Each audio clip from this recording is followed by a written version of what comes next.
આપના ધારાસભ્ય ચૈતર વસાવાની રિમાન્ડ અરજી દરમિયાન પોલીસ દ્વારા ઢોંગી શબ્દ પ્રયોગ સામે ભરૂચ આમ આદમી પાર્ટી દ્વારા વિરોધ વ્યક્ત કરી માફીની માંગણી કરવામાં આવી છે। પોલીસ દ્વારા આમ આદમી પાર્ટીના ધારાસભ્ય અને આદિવાસી સમાજના નેતા ચૈતરભાઈ વસાવાના કેસમાં રિમાન્ડ અરજી કરવામાં આવી, તેમાં ચૈતરભાઈ માટે ઢોંગી શબ્દનો ઉપયોગ કરવામાં આવ્યો છે, જેના વિરુદ્ધમાં ભરૂચ આમ આદમી પાર્ટી લોકસભા પ્રમુખ અને ભરૂચ જિલ્લા પ્રમુખે પત્રકાર પરિષદ યોજી જણાવ્યું હતું કે આવા શબ્દનો ઉપયોગ કરવો એક આદિવાસી સમાજના લોકનેતા માટે ખૂબ જ નિંદનીય બાબત છે અને આ ફક્ત ચૈતરભાઈ વસાવાનું જ અપમાન નથી, પરંતુ આ સમગ્ર આદિવાસી સમાજનું અને અન્ય સમાજના લોકોનું પણ અપમાન છે। તેમના વિરુદ્ધ પોલીસ દ્વારા ઢોંગી શબ્દનો ઉપયોગ કરવામાં આવ્યો છે, જે કોઈ પણ રીતે યોગ્ય નથી। 1 લાખથી વધારે વોટ મેળવીને વિજય થયેલા ધારાસભ્ય વિરુદ્ધ આ રીતના શબ્દોનો ઉપયોગ થાય ત્યારે ચોક્કસ લાગે કે આની પાછળ કોઈ રાજકીય હાથ છે, જેથી આ બાબતે પોલીસ દ્વારા માફી માંગવામાં નહીં આવે તો આંદોલનની ચીમકી પણ ઉચ્ચારવામાં આવી છે।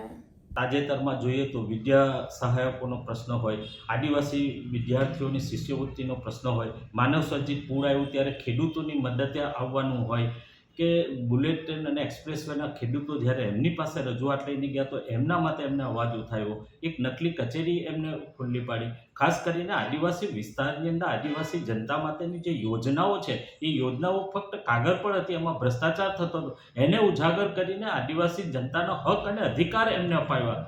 એનાથી આ ભાજપ સરકારના પેટમાં તેલ રેડાયું અને એમની ઉપર આ ખોટો કેસ કરવામાં આવ્યો। ખોટા કેસની અંદર એમના ધર્મપત્નીમાં પણ સંડોવવામાં આવ્યો। આટલું બધું થયા પછી પણ જ્યારે આવા કેસની બાબતની અંદર એમની પર જ્યારે ઢોંગી જેવો શબ્દનો પ્રયોગ કરવામાં આવે તો શું લોકોની જનતાની સેવા કરવી, જનતાના કામો કરવા, ભ્રષ્ટાચાર ઉજાગર કરવો એ ઢોંગ કહેવાય?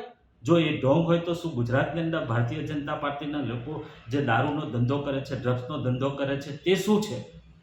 કેમ એમના માટે આવા શબ્દો પ્રયોગ નથી કરાતા? જો એમના માટે કોઈ જનતામાંથી કોઈ કશું બોલશે, આજે દેશના વડાપ્રધાન માટે કોઈ બોલશે, મુખ્યમંત્રી માટે કોઈ બોલશે તો તરત એની ઉપર કેસ કરવામાં આવે છે। અહીંયા સામે પોલીસ ઢોંગી શબ્દનો ઉપયોગ કરે છે, ત્યારે આ બાબતનો અમે સખ્ત શબ્દોમાં વિરોધ કરી રહ્યા છીએ। જ્યારે દરેક સમાજના દીકરા દીકરીઓને શિષ્યવૃત્તિની વાતો હોય, જેની અંદર નેતાઓ અત્યાર સુધી ખાતા હતા ને શિષ્યવૃત્તિ અત્યારે લોકો સુધી પહોંચાડી, જ્યારે સારા કામો કરતા નેતાઓને આવી રીતે દબાવવામાં આવી રહ્યા છે, ત્યારે ચોક્કસપણે આપણે સમજી શકીએ કે જે પોલીસ દ્વારા જે આ શબ્દનો ઉપયોગ કર્યો છે એની પાછળ બની શકે કે રાજકારણનો બહુ મોટો એક હાથ છે અને ભાજપને એક ડર છે કે એની જે 26 બેઠકની જે ગણતરી છે એ 26 બેઠકની ગણતરી એની ઊંધી ના પડે એના માટે કંઈક ને કંઈક જગ્યાએ ચૈતરભાઈને ખોટા કેસની અંદર ફસાવી અને એમને દબાવવાનું અત્યારે કાવતરું ચાલી રહ્યું છે।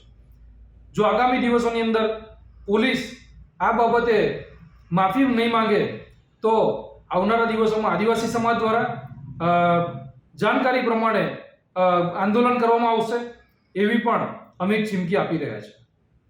શિક્ષણની સફર શરૂ કરો અમારે સંગ। રૂંગટા વિદ્યાભવન અને રૂકમણી દેવી રૂંગટા વિદ્યાલયમાં તમારા બાળકનું પરિપ્રેક્ષ્ય સાથે શિક્ષણ મેળવો।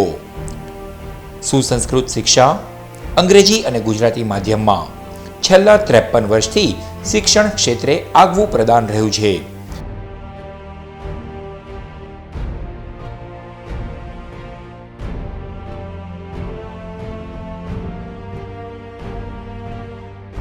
મૌનતા, માનવતા અને વિકાસને મહત્વ આપતો અનુભવી શિક્ષકોનો વર્ગ, સકારાત્મક પ્રવૃત્તિઓ અને ઉત્તમ સાધન સામગ્રી, જરૂરી ફીમાં મૂલ્યનિષ્ઠ શિક્ષણ, સંપૂર્ણ ડિજિટલ કેમ્પસ, સુસજ્જ વિજ્ઞાન પ્રયોગશાળાઓ, સુસજ્જ ભાષાકીય અને ગણિતિક પ્રયોગશાળા, કોમ્પ્યુટર લેબ સહિત 24 કલાક કાર્યરત સીસીટીવી કેમેરા, ઉત્તમ તાલીમાર્થીઓ અને સુદૃઢ વાતાવરણ, ઉત્તમ ઇન્ડોર અને આઉટડોર રમતોની સગવડ, સહ અભ્યાસિક પ્રવૃત્તિઓ, સાહિત્યિક પ્રવૃત્તિઓ, અનુભવી તજજ્ઞો દ્વારા શૈક્ષણિક સેમિનાર।